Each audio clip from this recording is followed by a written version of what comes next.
Bon, je vous explique. J'ai une fuite de frein et là, il faut que je descende. Je suis monté une grosse pente, il y avait 30-35% de montée et il y a des lacets, c'est super chaud et je dois la faire en descendant. Et vu que j'ai la fuite de frein, j'ai remis du liquide pour pas... Mais bon, faudrait pas que ça pète plus. J'ai déjà resserré un petit peu le tuyau, mais je suis obligé de descendre cette piste, tu vois. C'est vraiment chaud. Il fallait que ça arrive là, quoi. Mais bon, ça tu choisis pas. Je vais faire voler le drone, je vais le laisser comme ça. Déjà tu verras la piste comme elle est, c'est assez hallucinant. Et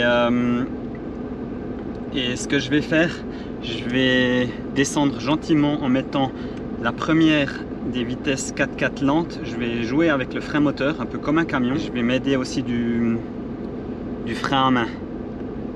Comme ça je mets toutes les chances de mon côté. Je vais essayer de me mettre de manière à que tu me voyes bien.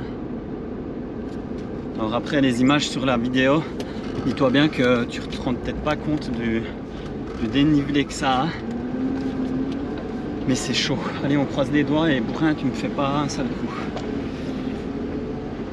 Je t'avoue que je suis un peu tendu parce que si ça démerde profond, quoi. Et je pouvais pas savoir que la durite allait péter là. Voilà, je joue avec le frein à main, on l'entend. Il me reste encore un petit peu de frein, donc j'ai rajouté du liquide de frein. Les gens non plus pas énorme. Du coup, il faut vraiment que je joue avec mon frein à main et mon frein moteur. Et là, ce qu'il y a de bien, tu vois, j'y avais pas pensé, mais quand je tourne, en fait, vu que je suis en 4x4 et que les roues sont 4 roues motrices et que je tourne, ça ralentit aussi. Parce que là, le bourrin, il freine vraiment pas. Là, je le fais monter dans les tours, j'utilise mon frein à main. Je vois les images sur le drone là, je te dis, je suis à 30-35%. C'est costaud. Après, c'est vraiment la partie la plus dangereuse. Et ensuite, il y aura des descentes, mais souvent de l'autre côté, il y a des remontées, tandis que là, il n'y a pas de remontée. C'est vraiment, le vide. On va y aller tranquille. Oh putain, mais c'est impressionnant, quoi. Pour te dire, j'étais en 4 roues motrices et bourrin il patinait en montant, quoi. Alors perso, je suis un petit peu plus confiant parce que ça va, je gère. Enfin, je gère. Bourrin gère, je gère. On y va tranquille et puis c'est bon. C'est là aussi quand tu as un 4x4 avec des vitesses lentes comme j'ai là, tu peux l'utiliser aussi pour ça, tu vois. C'est hyper important.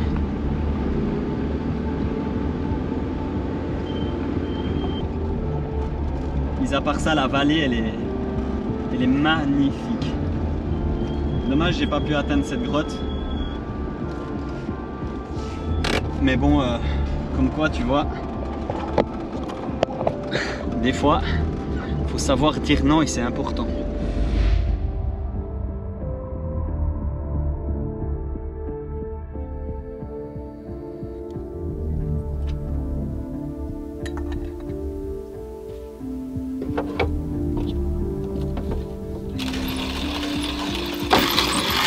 Ah, zut.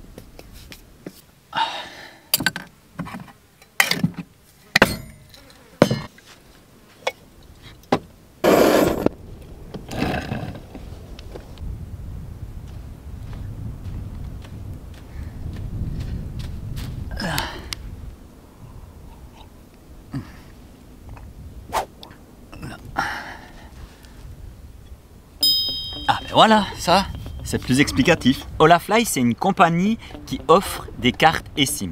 C'est comme une carte SIM que tu mets dans ton téléphone par exemple pour avoir du réseau internet, sauf que là, c'est une carte virtuelle. Elle s'intègre dans ton téléphone lors de ta commande en scannant un code QR ou en cliquant sur un lien. À toi de choisir ta destination et le forfait qui te convient. Regarde bien le partage de connexion car ils ne sont pas dans tous les pays. L'avantage avec ce genre de forfait, de 1, c'est instantané. Donc du moment où c'est que tu commandes ta carte eSIM, tu l'as directement. Ça t'évite d'avoir des cartes SIM partout et en plus de ça, c'est écologique. Ouais, parce que quand tu voyages à long terme, c'est un peu comme de l'acné. Ça pullule. C'est très pratique pour des voyageurs comme moi qui, comme par exemple ces temps, je passe souvent d'un pays à l'autre. Donc je suis quitte d'aller chaque fois chez un opérateur pour changer de carte SIM. Là, je l'ai directement. Et pour les voyageurs qui comptent voyager à court terme pour 1 ou 2 semaines de vacances, tu t'embêtes pas à aller chez un opérateur si ton forfait ne va pas dans le pays où c'est que tu vas. Tu auras directement du réseau quand tu arrives dans le pays. Je remercie Holafly de m'avoir offert 4 mois gratuits d'internet ici dans la péninsule arabique. Ça me permet de travailler et de plugger mes vidéos. Pendant ces 4 mois, Holafly t'offre 5% de réduction sur ta prochaine commande. Tout est en description de la vidéo. J'ai tout dit. On peut continuer avec nos histoires de frein. Alors pour tout vous avouer, c'est dans ces moments-là que tu n'as pas forcément envie de filmer, surtout quand tu es seul. Parce que il faut trouver une solution, ça peut vite prendre du temps. Mais en même temps, c'est mon job, tu vois. Et c'est bien de montrer les belles choses quand tu voyages, mais il faut montrer aussi les choses qui peuvent arriver. Typiquement là, j'étais tout là-haut, donc ça c'est déjà descendu. Maintenant il me reste la fin qui est plus correcte, on va dire ça comme ça. Ce que je vais faire, je vais déjà essayer de resserrer encore le tuyau. Là j'ai vu que ça fuyait encore un peu. Je vais bien nettoyer pour voir si ça fuit encore. Et je vais aller au garage quoi, parce que ça va pas.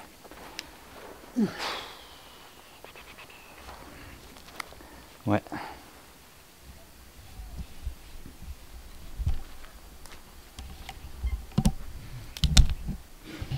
Donc la fuite finalement, elle vient pas de là. Tu vois, ça c'est pas ça.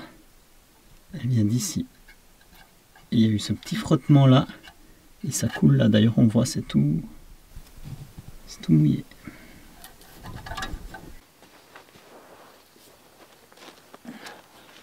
Ok, j'ai compris. En fait, c'est la deuxième fois que ça m'arrive. J'ai eu ce problème l'autre jour déjà sur une piste. Ouais. Je suis un peu perdu au milieu de nulle part, dans les montagnes comme tu peux voir. Donc qui dit montagne dit montée, descente. Et tout d'un coup, j'avais plus beaucoup de frein. Mais vraiment plus, tu vois. Et j'ai une fuite de frein. Alors, comme tu roules dans les montagnes, avec une fuite de frein, je t'avoue que c'est pas top idéal, tu vois. Sauf que j'ai pas eu le temps de voir venir la chose et la fuite était énorme, ce qui a fait que les conséquences étaient que mon bac à liquide de frein était vide. Donc il fallait que je purge. Purger tout seul, c'était vraiment compliqué parce que il faut être plusieurs pour purger. C'est pour ça que je suis allé au garage. Donc on a tout contrôlé, on a fait une purge. Alors, en fait, je profite de faire les plaquettes de frein en même temps parce qu'ils vont purger les freins. Si tu veux, j'ai déjà resserré le tuyau de frein. Alors j'espère que c'est ça parce qu'il faudra que je contrôle par la suite. Parce que si c'est pas ça, il faut refaire un tuyau de frein et ça c'est pas compliqué. Mais si t'as pas le matériel pour le faire, c'est un peu chiant, tu vois. Les garagistes là, c'est des Iraniens. Donc c'est jamais des personnes du pays. Et très très gentils quoi. Du coup j'ai échangé un petit peu avec eux parce que je suis passé par leur pays et ils étaient tout contents quoi. Yeah, problème, but ok. Là, il me montre qu'il y a un problème à ma suspension, mais je le sais, elle fuit. Bourrin quoi. Ce que j'aimerais dire aussi, c'est que souvent ces garagistes ou les personnes qui font ces travaux un peu sous-cotés, on va dire ça comme ça, c'est des personnes très intelligentes parce que les 3/4 ils parlent l'anglais. Donc comme ceux dans les magasins ou les mécanos ou ceux qui lavent les voitures, ils parlent tous anglais parce que je pense que dans leur pays, ils apprennent l'anglais pour pouvoir venir justement dans ces pays riches de la péninsule arabique. Au Koweït, il y en a, ils parlaient pas l'anglais, mais par contre, les petits garagistes, eux, qui venaient du Bangladesh, du Pakistan, de l'Inde, ils parlaient anglais. En fait, c'est une des raisons pourquoi moi je ne pouvais pas faire la purge, parce qu'il faut être deux, il faut qu'il y en ait un qui soit dans le véhicule et qui pompe et un autre qui dévisse la purge pour pouvoir faire sortir les bulles d'air dedans, tu vois. Et là, j'ai vu que, en fait, l'autre jour, j'avais resserré la vis du tuyau de frein, de la conduite de frein. Mais en fait, elle doit être percée parce que vu que là, il y avait de la poussière, je voyais bien que le liquide sortait en plein milieu du tuyau, donc pas où il y a la vis. Donc il y a un frottement et ça a fait une mini fissure, je pense, et ça sort depuis là. Donc il faut que je change ma conduite de frein, quoi. Donc je vais retourner au garage pour faire ça. C'est que l'avantage, j'ai trouvé d'où vient la panne maintenant. Ouais. Ici, il y a beaucoup d'ânes et ils sont tellement choux. Regarde. Coucou toi. Eh mais coucou. Coucou. Oh, est-ce que t'es chou. Oh. J'adore les ânes. T'es bourrin. Je te présente bourrin.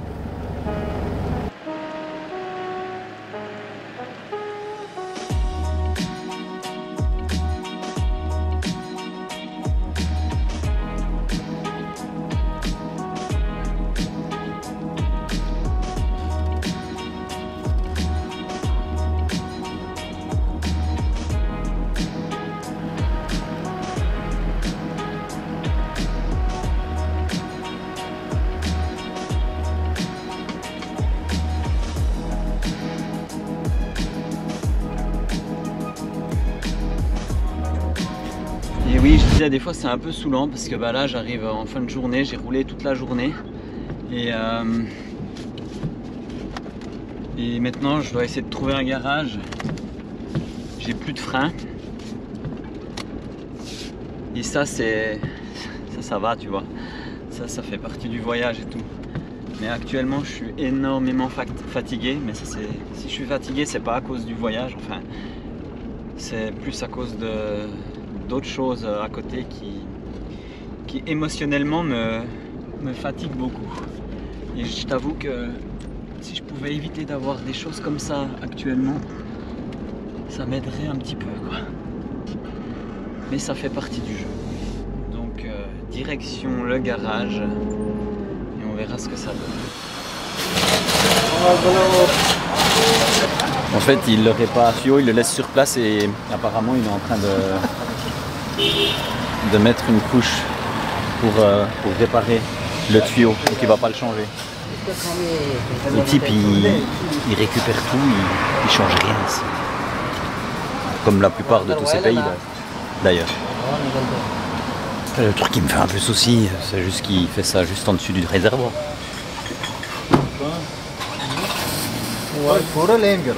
Et ce qui me fait souci aussi, c'est que le liquide dedans, je sais pas comment il va être, tu vois, parce qu'il est cramé.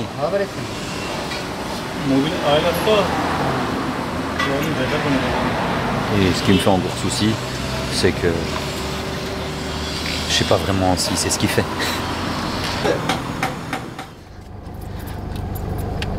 Alors, 2 secondes. Après toutes ces péripéties, je sais pas s'ils ont bien purgé parce que j'ai l'impression que ma pédale elle est un peu molle et ça freine pas tant plus que ça, quoi. Mais là je suis arrivé à un endroit, il fait nuit, je suis arrivé de nuit, c'était un peu compliqué pour trouver l'endroit exact parce qu'il fallait un peu traverser des rivières pour pouvoir se poser. Et je pense que ça va être plutôt sympa. Mais vu qu'il fait nuit, je vais aller me coucher et je te montre tout ça demain. À plus. Ouais, je t'ai pas dit, Oman c'est musulman.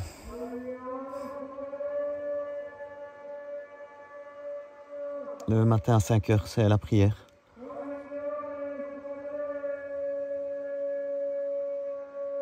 Évite les mosquées.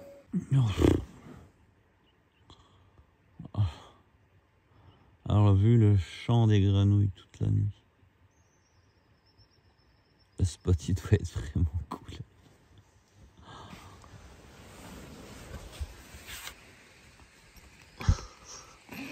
Aïe, aïe, aïe. Propre. Bienvenue sur le paradis. Tu sais, je me suis parqué tout près de l'eau là.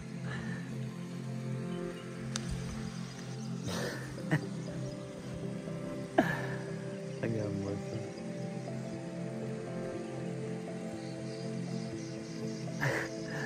Bon.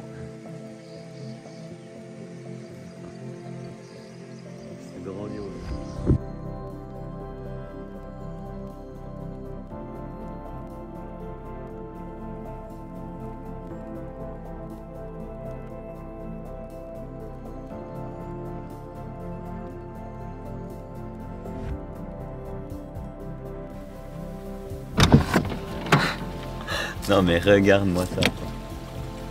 Ouverture de la porte directement sur l'eau.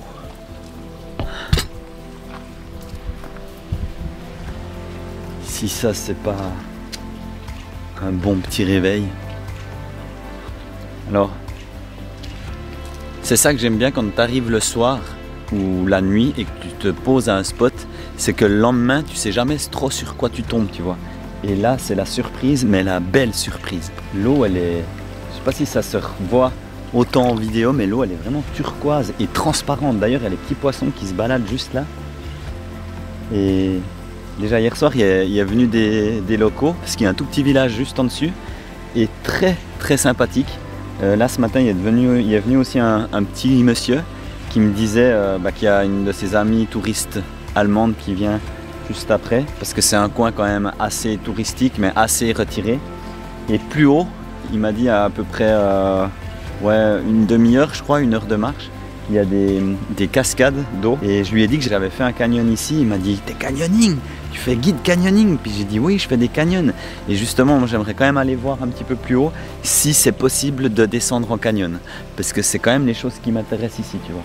Mais rien que là, de pouvoir se poser là, proche de l'eau, avec son véhicule, seul, au calme, c'est grandiose. Donc je vais aller me rincer un petit peu le visage à l'eau claire du matin. Oh, c'est la classe. L'eau elle est transparente. Il y a tous les petits poissons qui viennent. Ah, j'adore. C'est incroyable.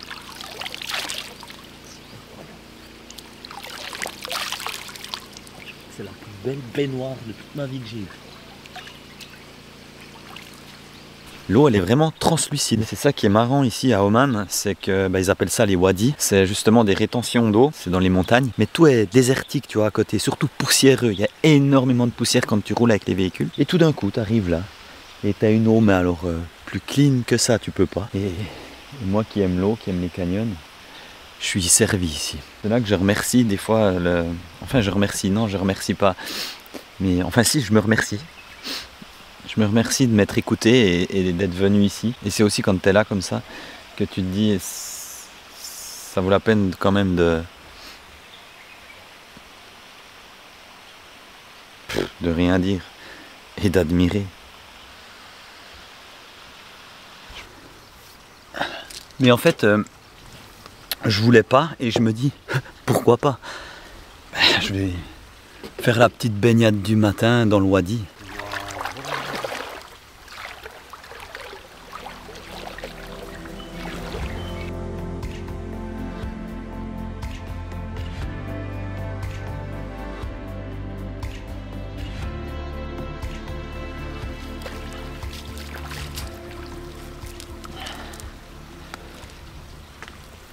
Alors, c'est la plus belle action que j'ai faite de la journée. L'eau, elle est à une température, mais nickel, juste ce qu'il faut. Dehors, il fait pas froid. On est le matin, là, il fait encore frais, tu vois. C'est comme la vraie, mais la vraie douche du matin. Sauf que c'est un bain avec des poissons dans de l'eau naturelle, dans un cadre grandiose. Et un petit café, je pense que ça va faire du bien. Oh mais je kiffe ma vie. Hein.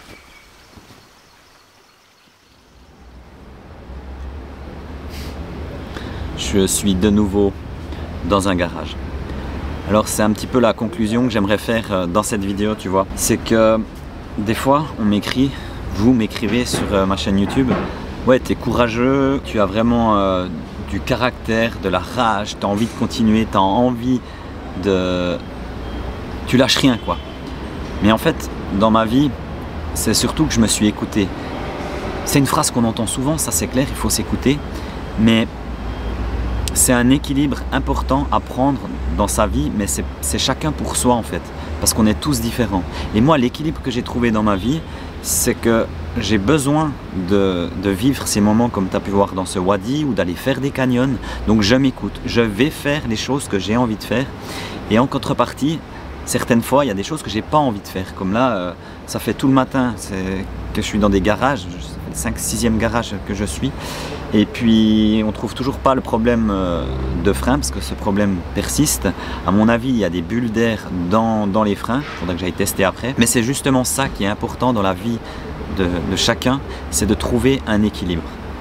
Et cet équilibre, la seule personne qui peut le faire, c'est toi. Et Doudou,